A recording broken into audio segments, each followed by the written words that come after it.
ada sebuah cerita yang cerita ini sangat menarik. Dan menariknya lagi, cerita ini timbul atau muncul dari salah satu alumni Sukorejo,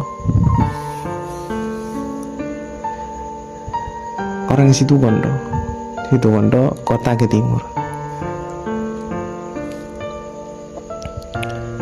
Nah, suatu ketika dia itu menderita sakit.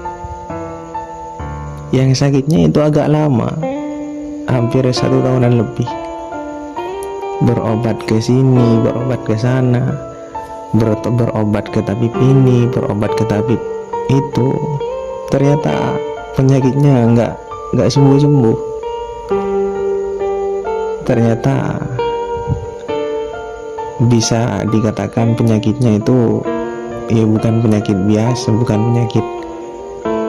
bukan hanya penyakit medis. Sudah berobat ke sini, berobat ke sana, tidak kunjung-kunjung sembuh. Sampai orangnya itu agak kurus karena sudah sakit terlalu lama. Nah, singkat cerita, ketika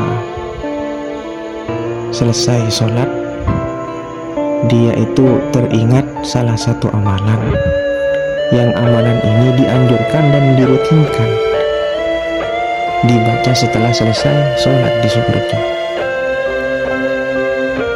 Jadi beliau sendiri yang cerita pengalaman pribadinya ketika sudah jadi alumni. Nah, ketika itu selesai sholat, beliau teringat amalan itu. Apa amalannya? Tawassul bil batin. Ternyata amalannya itu tawassul bil batin. Ketika beliau ingat amalan itu, langsung beliau baca tawassul bil batin.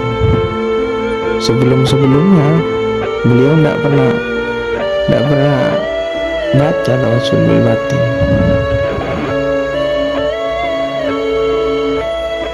Selesai jadi alumni, sampai dia itu hampir sembuh penyakitnya, tidak pernah baca tawassul bil batin. Bahkan ketika masih ada di pondok, jarang, bisa dikatakan tidak pernah baca tawassul bil batin. Nah, ketika itu beliau ingat amalan tawassul bil batin, udah diamalkan. Pertama kali mengamalkan tawassul bil batin,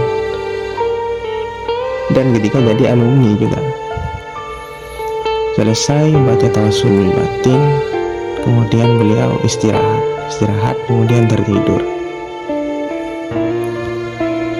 Ternyata di dalam tidurnya beliau itu bermimpi bahwasanya Kiai Azaim itu rawuh ke beliau. Rawuh di dalam mimpinya,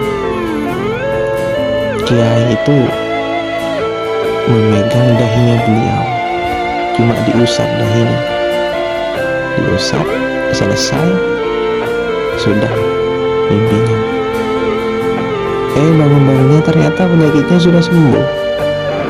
Hebat gitu. Tawassul bil batin ternyata.